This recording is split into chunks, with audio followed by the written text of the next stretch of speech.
Well, hello everyone. This is another one of my interviews. I've been interviewing people that I have a real interest in, and I'm going to interview a man called Makoto Fujimura.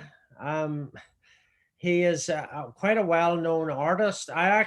This is my first time that I've met him face to face and talked to him, but he is well known to me through my connections with James and Denise Jordan.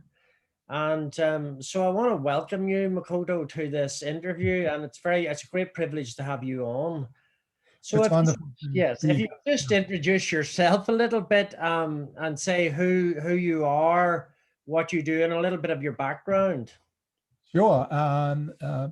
My name is Mako Fujimura. People call me Mako. My full name is Makoto, but I am an American. I was born in United States and then spent considerable amount of my childhood in Japan. My father is a researcher, a scientist, and so he moved around, and I was in Sweden for a while, and then Japan, and then back to U.S. Where my father was at the famous Bell Labs, where his pure research on acoustics and speech and hearing sciences, he was a pioneer in that field. And so I grew up in this very creative setting. And I went to college in Pennsylvania in United States, and then I received a governmental scholarship, national scholarship, to study in Japan for ended up 6.5 years. Traditional Japanese way of painting called Nihonga, and the materials that are used in that tradition are ground mineral pigments and gold, silver, paper, silk, all handmade in Japan. And I continue to use these materials and aesthetics that have influenced me from 16th and 17th century Japan. But what I do is contemporary art. I exhibit in contemporary art galleries and really all over the world, and museum spaces and gallery spaces. And I'm also an author, although what I write comes straight out of my studio work. And so every book that I have written starts uh, as I am working in my studio, literally takes place there. Excellent. You've just and I'll put some links under this when I put it up. So your book is called Art and Faith. Yes. And I'll put some links under that. And my wife is an artist, and I actually bought that book as a gift for her. It is Ah, beside okay. it is actually, I was going to bring it, but it's still very, when I started here, it was very early in the morning, and it was on her bedside table. so but she is very, very inspired by that. So just Oh, let me bring it in also, because I am very, very interested in what you're doing and in the connection with art and faith. And mhm. so, how did you come into? You obviously have begun to walk in this revelation of the love of God and sonship. Can you just say Yes. a bit how you came into that, and then we'll go on and talk more about creativity and things. Yeah, I did not grow up in a religious home, although I found out that I had ancestors in Japan who were basically church leaders and evangelists. And so I realized when I connected with the Word of God and the voice of Christ, it was very much at the heart of my being. And I'm sure there were generations praying for me, uh, uh, although my parents were not religious.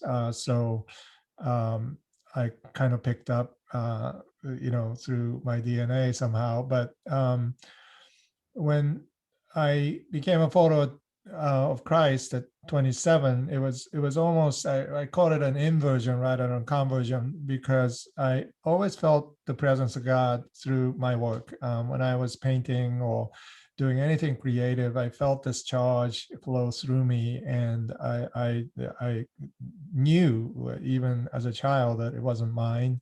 This was a gift, and that I didn't own it, and I just didn't know where it came from. When I began to look into biblical narratives, especially words attributed to Christ, I connected the dots. I was immediately taken by this voice of Christ coming through literature and art that I recognized, in myself, or and so it felt like my eyes were being opened to what my heart was already feeling and knowing. And theologically, it's funny because I found out that I had a great uncle who was a Presbyterian evangelist Okay. in Japan of all places, and but that was because I told my mother that I was becoming an elder at a Presbyterian church in New York City under Tim Keller's teachings. And she said, "Well, I'm not surprised because you have this lineage of great, leaders." And I said, "Oh, Mom, I didn't know that." And she said, "Well, you never asked." Yes, And yes, yes. so I I remember telling Tim Keller, the founding pastor of Redeemer Presbyterian Church, that I'm a true Presbyterian because I was a Presbyterian before I knew I was a Presbyterian. So This is very interesting. Let me just sort of cut in a little bit here because it's very interesting. One of the themes that has been going on with my life, and I'm from Ireland, is this rich heritage that's already in the culture. yeah, And I mean, in the West, we wouldn't really perceive Japan as being a Christian nation in any way. But can you speak a little bit about the Japanese culture and what that means and how that connects in? And I loved your expression, inversion rather than conversion. yeah, I think that we need to get, in some ways, I'll let you come in. We need to get away from too much of an evangelical way of conversion, and tap in almost to the work of God and the creation and the culture. But I think yes. you have a lot to say about this. Yeah, I wrote a book called Silence and Beauty prior to this book, which looks into Japanese history, and the subtitle is Hidden Faith, Born of Suffering. And and as I looked into Japanese history, and I was there firsthand studying Japanese culture of 16th and 17th centuries through art, and I Yes. had access to not only university resources but museums and temples, and I was not a believer at the time, follower of Christ, and yet I was being drawn into this history of Japanese culture, which for 250 years suppressed Christianity, and specifically Christianity. It wasn't a religious persecution; it was a Christian persecution. And Shusaki Endo, Japanese novelist, Yeah. book called Silence, came out in Silence, which has been made into a film with Liam Neeson. Absolutely. Yes, And I was a special advisor to the film because I that's had done extensive research on 16th century and 17th century culture. And so I wrote a book, Silence and Beauty, to help people understand the movie and the book. But then it kind of became an autobiography of my faith, because as I looked into Endo's life and why he wrote Silence. Silence is about 17th century persecution of Christians, Portuguese missionaries coming into Japan, and the Japanese who were forced to abandon the faith.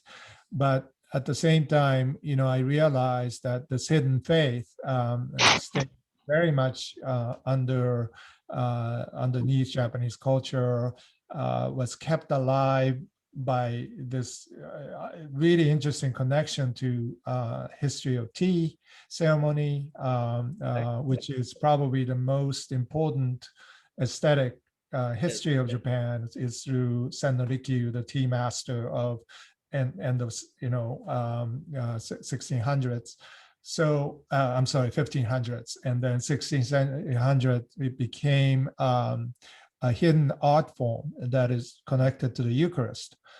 So as I discovered, the history of Japanese culture, I began to suspect what Endo already suspected in his writings, that Japan is indeed a hidden Christian culture. It's not at all a pagan culture that never heard the gospel. In fact, there's plenty of historical proof that Japan was exposed to the gospel very early on, even as early as the 8th century. See, I mean, my belief is that sonship begins to open our eyes up to a lot of this. When we come into sonship, our eyes become open to a new creation way of looking at things. Now, I've noticed I haven't read your book yet because my wife won't let me have it. But I've looked a little bit at the titles, and you have a title. One of your chapters is called Christ's Tears in the Cultural River. So can you just say something about that? And I'll go on and talk about art and creativity in a minute, but if you just connect in with what do you mean by this, the tears of Christ in the cultural river? Yeah, so I was exposed to sonship through Jack Miller's ministry through Presbyterian Church movement in the US, and I was mentored directly by sonship, pastors who were influenced by Jack Miller, and Tim Keller being one of them. And so, it was very fortunate because the cultural view of sonship, as you know, allows us a very broad way of looking at cultures, even non-Christian cultures, and identifying keys to unlock the culture, and in some ways how God may hide truth of the gospel embedded in cultural territories that are untouched by the church even.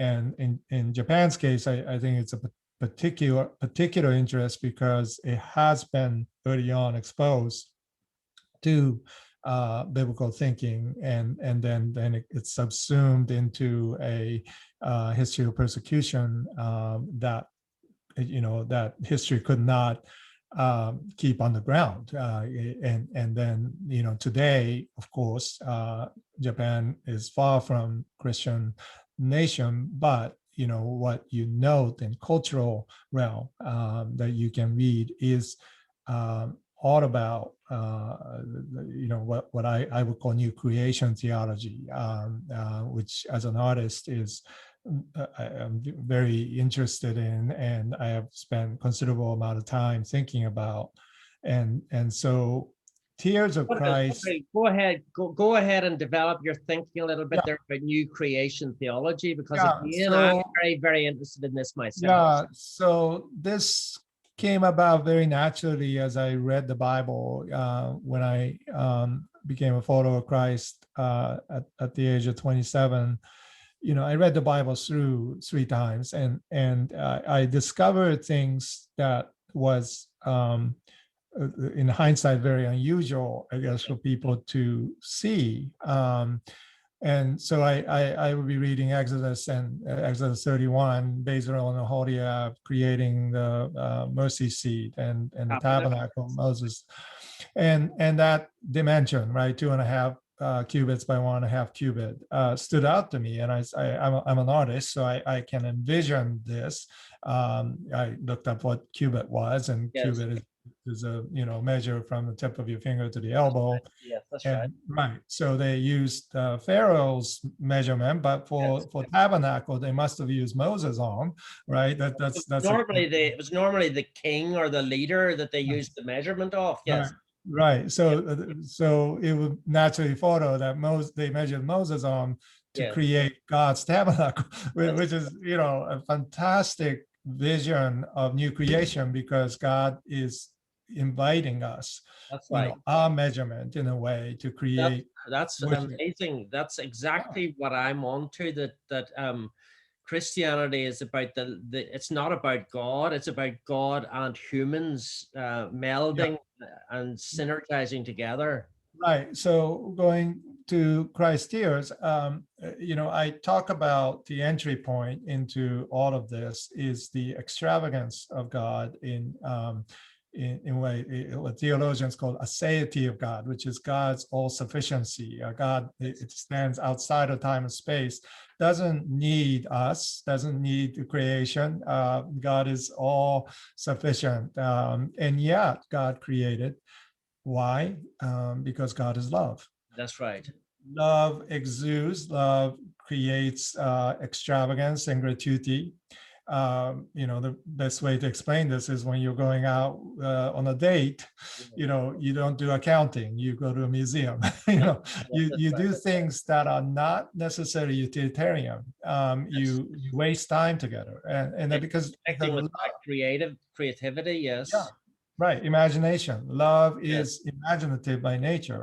All Yeah. of us are made that way. And so, we even if you don't understand art at all, you can understand love. And God's love, therefore, stands outside of time and space, and it's infinite love. So we don't fully understand this. We tend to translate that into the ways that we can understand, which is basically industrial efficiency and purposefulness, right? But on John 11:35, shortest passage in the entire Bible, Jesus wept. That's right. Yes. Which makes no sense whatsoever in utilitarian pragmatism ways, because Jesus came to Bethany. It makes no sense to utilitarian pragmatism. Yes, yes, Exactly. yes. Exactly. It doesn't make sense because Jesus came to Bethany to resurrect Lazarus. He told his disciples, I am intentionally coming late to show forth the glory of God. He explained to Martha on his way that, I am the resurrection and the life. Do you believe it? And Martha gives her assent. And now he's meeting Mary, her sister, who is angry at Jesus because Jesus is a friend who didn't show up. That's right. She needed him. Yes. And Jesus doesn't explain anything. He stands silent and weeps. When all he had to do, right, was to take Mary by the hand, take her to the grave, call forth Lazarus to come out. Yes, that's right. Turn to her and say, "You little faith, why don't you trust me?" He doesn't do that. But he wept. I think it says he wept three times. Yeah, in John. right. Right. It is a deep anger toward death itself. It is an identification with exactly what Mary was feeling, which was feeling abandoned by her friend Jesus and her God, her Lord, and this everything Jesus shares with her, but purpose. What was the purpose? Because it doesn't have any show of power. It doesn't say that, I am here to resurrect Lazarus. He doesn't even by compassion. The miracle was motivated by compassion rather than a show of power and presence in suffering. Yes. So very good. And the reason why we know how powerful his tears were was Mary's response. That's right. John 12, Mary brings her wedding nod, anoints Jesus to the indignant disciples who can't understand what's going on. And of course, Jesus commends her rather than rebuking her. This extravagant act of sacrifice and devotion. And so both accounts point to Jesus' tears. Those two words. This is where you're getting Christ's tears. This is the idea of Christ's tears. Right. So begin to link that in with the cultural river. Yeah. So the entire book is based on those two words. Even though I have chapters. Okay. On the basically creation to creation, but I'm reading the narratives of basically the Bible itself, but especially the Gospels through Christ's tears. I call it the pinhole Okay. through which we can gaze upon God's grace. Pinhole camera turns everything upside down. Okay. So the kingdom is upside down to Right. us, Yeah. and yet it is the narrower the pinhole, the sharper the Mm, focus. very good. Now, I don't. This could go on for hours, but I don't want to do that. But I've got a couple more questions that I want to ask you. I want to ask you. You've got this expression called a slow art. Yes. Can you talk a bit about that? Yes, so the materials I use, the technique of Nihonga is slow art because you have to prepare materials yourself. I am working on a series of psalms right now using oyster shell and calligraphy Yes, sumi. like what we would call it, an illuminated manuscript. Very The way the old now I've done the Gospels yeah, Celtic illumination. monks The did that. Psalms paintings are more like meditations Okay, to all right, slow okay. down. And so I'm mixing these pigments and rubbing this ink stick against which is made from pine ashes. So it's perfect for Lenten season to slow down and make calligraphy and then paint with it. And it takes about an hour for me to create ink. So meanwhile, I'm listening to the Psalms that I'm working on. I'm working on Psalm 90 right now, but I'm listening to it over and over. One Psalm per month, one painting per month, 48 inches by 48 inches. So it's fairly large paintings.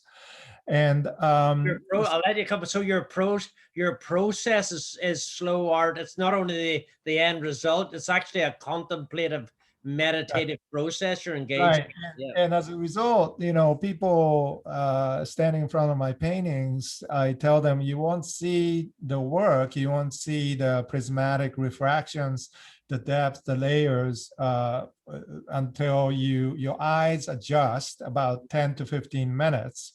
And then you see my work, and they're intentionally made so that you can't really even capture them digitally. Uh, Oh, so yes. Yes. Yeah. yeah, which makes it hard for my galleries. But for Yeah. Yeah. me, your senses and the knowledge of your somatic sense that Mm. has access to the world is part of imagination, part of our faith. So I'm trying to connect that back into reality, manifestation of the spirit into our bodies, the materials all around us. Yeah, I mean, this to me is absolutely fascinating because one of the expressions that I love is this an expression ancient future. Yes, yes. And you see, it seems to me, Mako, that you are very much within the culture, but you're also counterculture because Mhm. counterculture, it's very interesting. You said that your artwork cannot even be seen digitally. So what you're doing is something very, very powerful. You're actually you're a sort of a living link, and I believe I am as well, and some others. You're a living link with what is coming through from the past. Mhm. And I've quoted this to other people. The theologian Walter Brueggemann, Yes. he made an interesting statement one time, and he said that what defines the prophet is not necessarily that they're moving into new areas. That's true, but in times of change, they know what to conserve and Yeah. they know what to hold on to. And that again is what I see in you. You're in times of change where everything is going online and digital. There's something in you that's a counterculture, a counter turn to that. So I Right. find this very interesting, and you're deliberately or intentionally slowing something down. Exactly. And my theology comes from that base of understanding the world somatically or through your hands, through making your own paint, slowing down, Yes.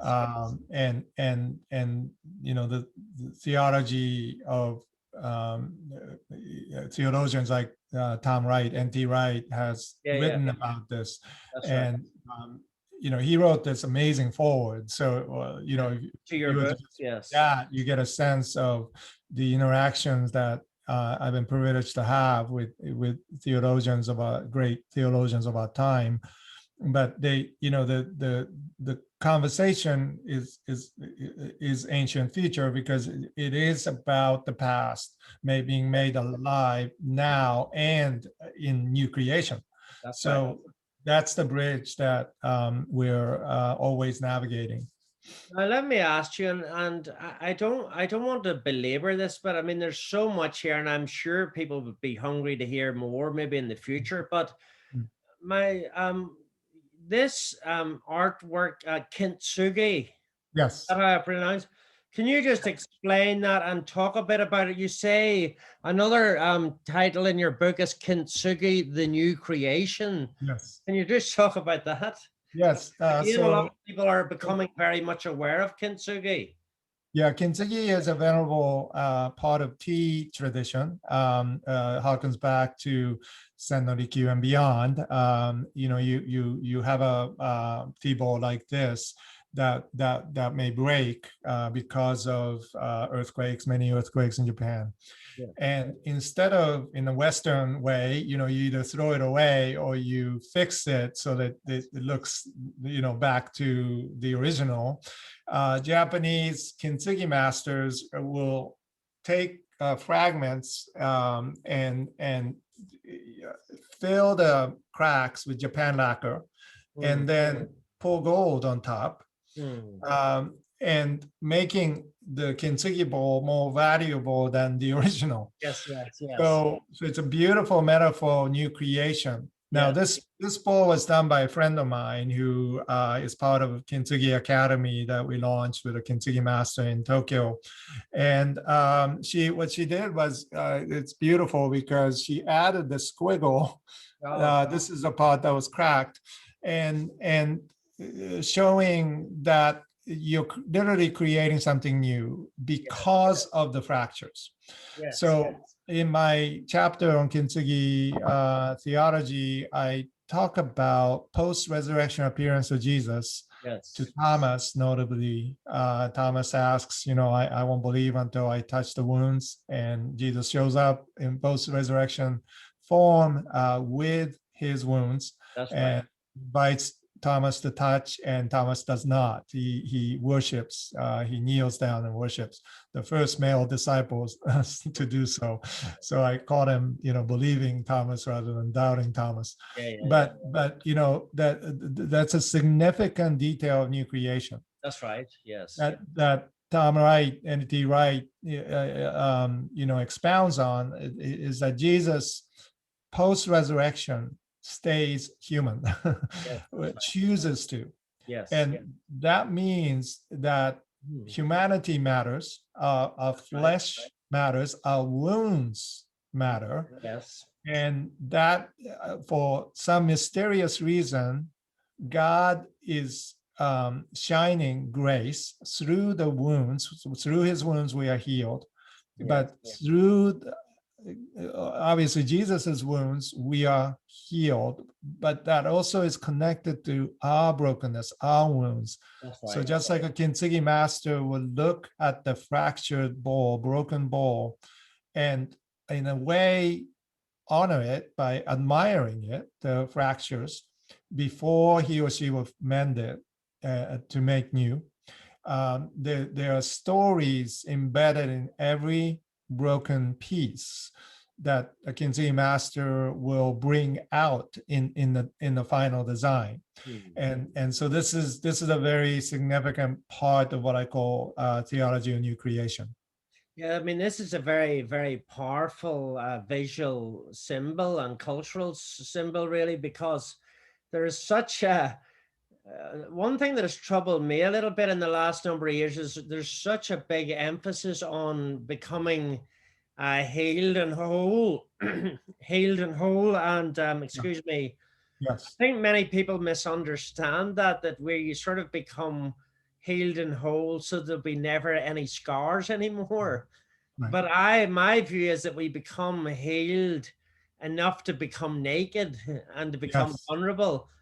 But that's right. what you're saying is also that with the kintsugi, it's gold within brokenness, which is actually more valuable than the original. Right. And again, the sonship seems to be doing this in the new creation, bringing forth Yes. people who are broken, but the gold is coming through.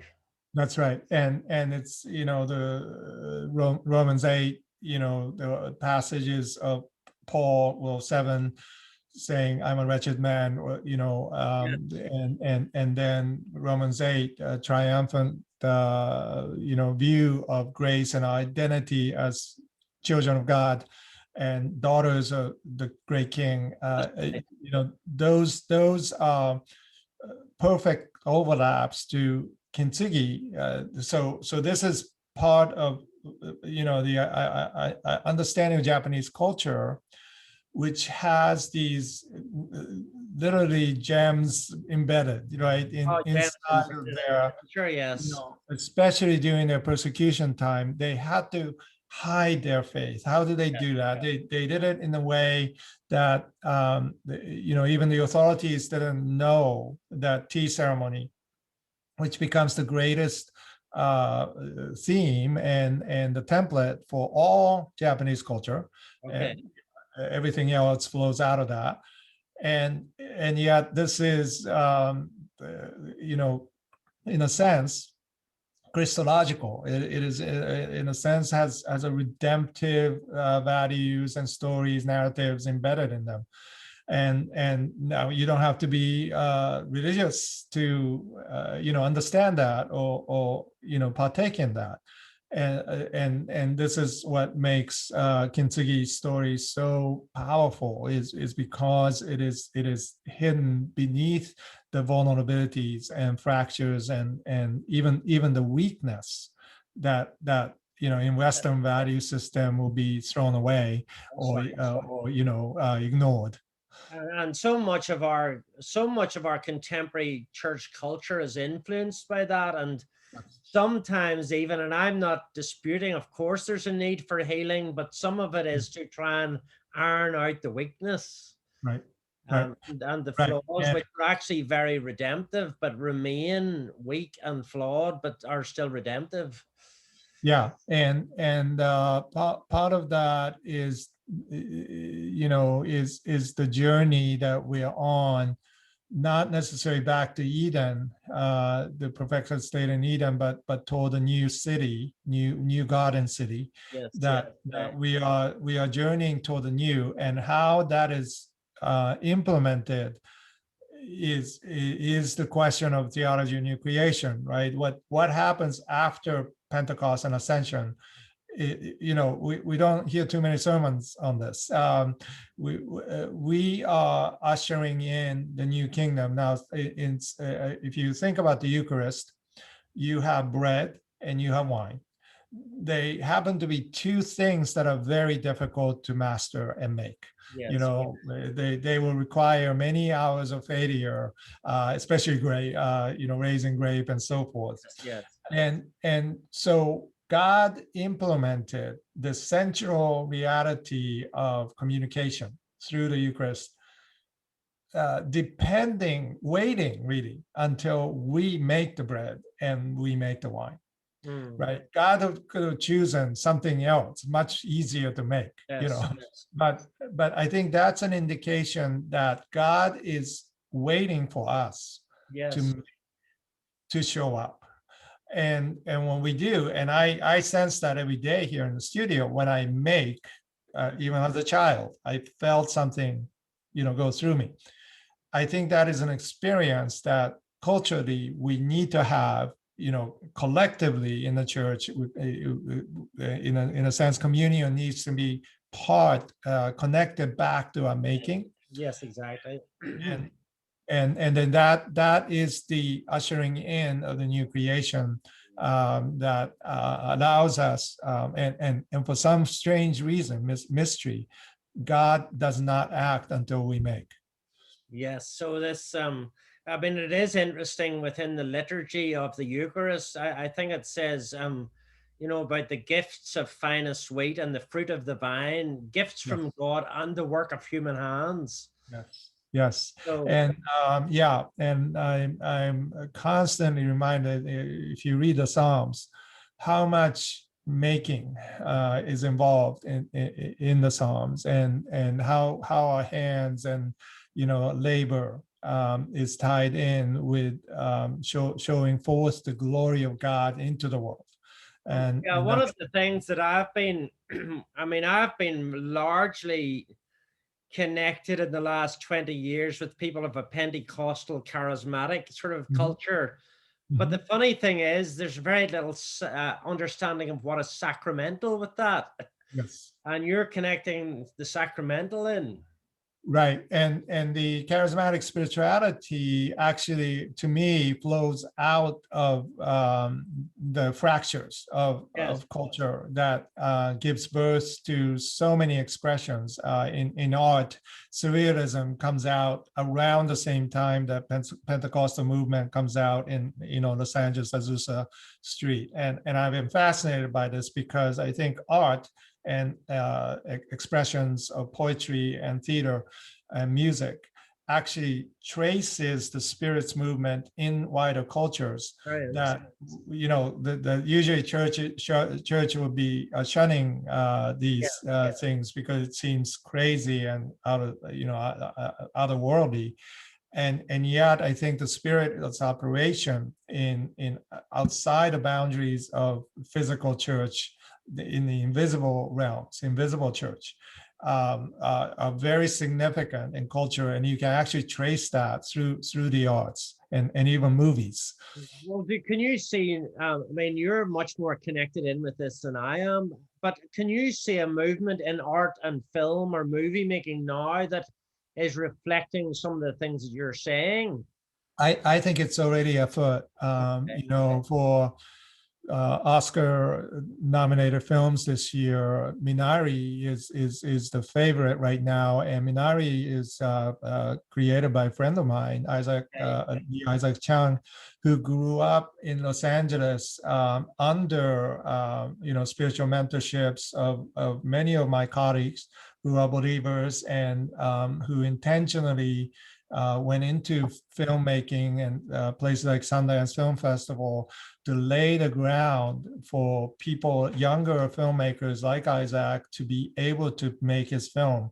He Okay. made his film just prior to the shutdown about a Korean family in I believe in Arkansas, well, one of the middle states, and it's about him, his family, and it is being the male actor who plays the father became the first Asian actor to be nominated for the Oscars, and all of this is taking place underground, in the sense of people who are either Christians or have been highly influenced, have taken to create something. Yeah.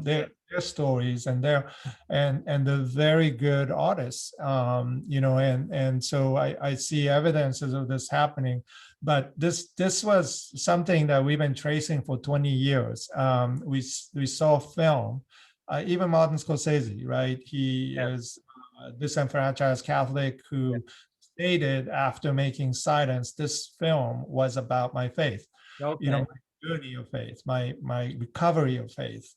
So when you look at it from that perspective, God is at work through making, through Right. films, music, art, you name it, Right. and God is present in I love every. I love the subversiveness of how God works, because everyone, in some ways, everyone's looking for revival, which they think is going to come through Yes, conference or a big meeting, but actually there's so much going on.